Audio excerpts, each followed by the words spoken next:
Hello, Impactful Parents! Today's question and answer Thursday, and the question today is negative effects of video games. Welcome to the community. If you're new, I'm Kristina, the founder of The Impactful Parent, and every Thursday I come on and answer one of your questions that you submitted to me, either by DMing me or by emailing me at theimpactfulparent@gmail.com, and I answer it for you live, right here. And today is negative effects on video games. Now, I love this question because we have all, well, maybe not all of us, but a lot of us have let our kids play a lot more video games with the lack of other things happening in the world right now. They can't go and see their friends like they normally would. They can't play sports, some of them, like the way they normally would. So what happens? It's video game time. So here's the question. Kristina, my son is a gamer and I am getting worried. With quarantine, less options to play sports and less things for my son to do, he has been playing more and more video games. His favorite games are very violent. He loves Call of Duty, Grand Theft Auto, and Fortnite. Is there going to be negative effects of playing these video games in the future? I think he's already getting addicted. Is that possible? All right, so I'm not a huge expert in this subject. However, I am going to give you exactly what I need, what I know, so that you can make the best educated decision for your family about video games. And what I'm going to focus specifically on are first shooter video games, because that is really what this parent is talking about. They're not really talking about video games in general. The concern is really first shooter video games. First shooter. So is what that is. All right. Well, first of all, when you play those games, your brain releases a chemical called dopamine. And dopamine is that chemical in your brain that says, oh, I'm going to reward you. It helps you with your memory. It gets you active. It motivates you. It gets you like really good attention. And so can you become addicted to the video game? Well, there's some debate on this, but kinda you can. It's not really the video game you're addicted to, it's the dopamine. The dopamine that gets released in your brain makes you feel good, and that feel-good feeling is what people seek over and over and over again. Now, the first shooter video games are particularly, for me, a little worrisome, but because of this, you get perceived threats of this. There's parts of your brain that understand this is a video game. I get it. This is not real. There are other parts of your brain that do not understand that at all. And we're going to talk about those parts that don't understand it. And so these perceived threats are real threats to that part of the brain. It may be a video game to that, but your brain actually thinks it's real. And because of that, a chemical called cortisol is released. Now, cortisol releases whenever something is kind of threatening. So let's say you get into almost a bike accident or a car accident, or something happens, like you almost fall down. Cortisol is then released into your brain and it makes you more alert. It makes your muscles tense up. It brings your attention, your heart rate goes up, and it's harder to think clearly. And what it does is it starts memorizing everything that just happened to you. So this is very instinctual. You can't control this. This is the amazing parts of our brain working beautifully. Because in an accident or something, what it's trying to do is protect you for the next time that's going to happen. So it has you start replaying that stuff in your brain. So if you've ever almost gotten into a car accident, all you can do is replay it in slow motion, what happened. That is your cortisol talking to you. It's trying to make sure that you memorize everything so that doesn't happen again. Or if it does happen again, you're going to make a better choice. Now, in a video game, that part of the brain doesn't realize it's fiction, and that cortisol releases because you're playing a shooter game. And it does help your child become better and better at the game. However, what it also does is tense them up. You get into a heightened state and you cannot relax. So what's particularly what you should know is that once this chemical is released in your brain, you cannot learn anything new for at least 2 hours. Yeah, 2 hours.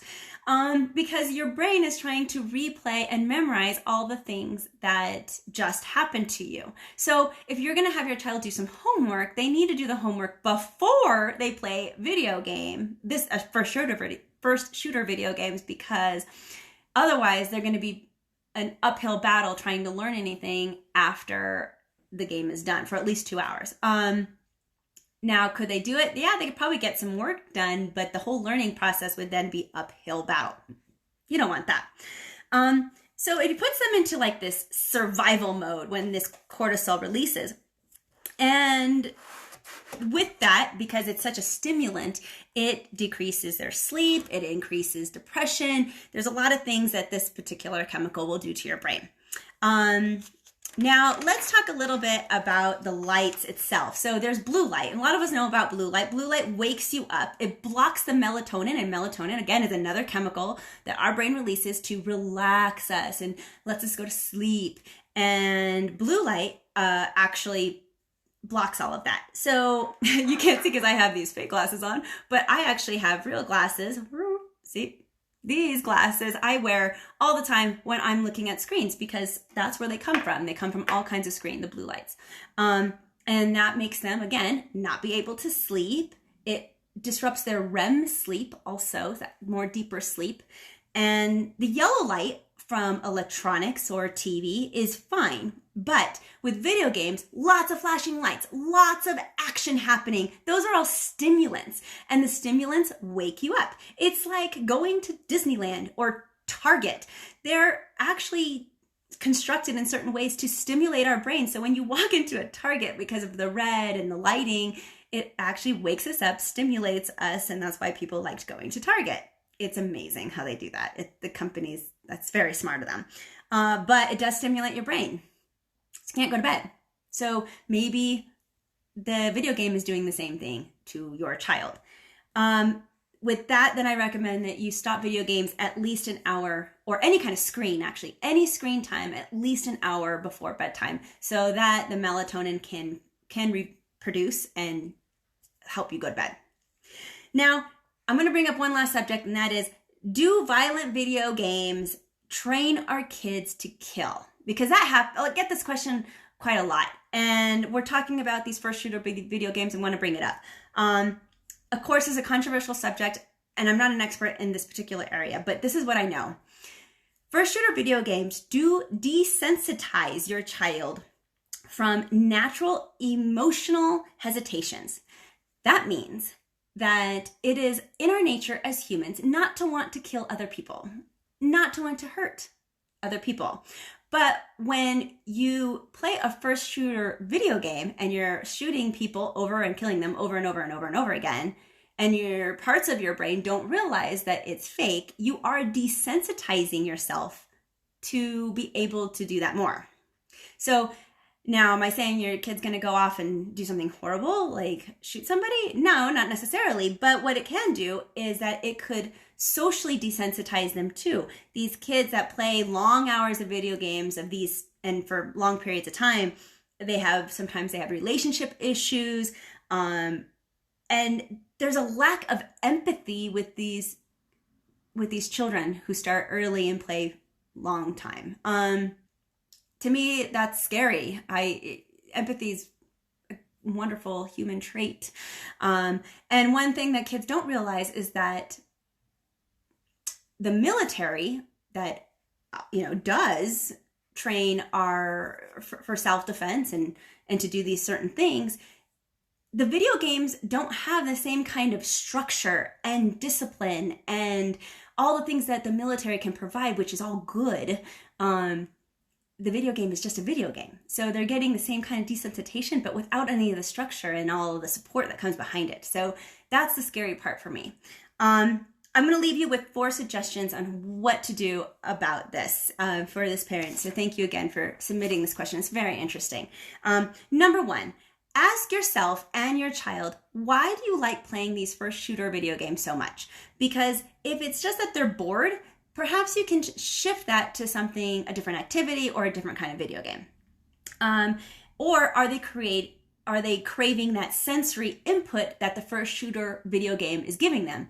Maybe it's the lights or just that dopamine adrenaline. Again, you could probably find other alternative video games to give them the similar dopamine level without the negative side effects of lacking empathy and desensitizing and that type of thing. Suggestion number 2 is that follow the ratings. There's ratings on these video games and they're there for a reason.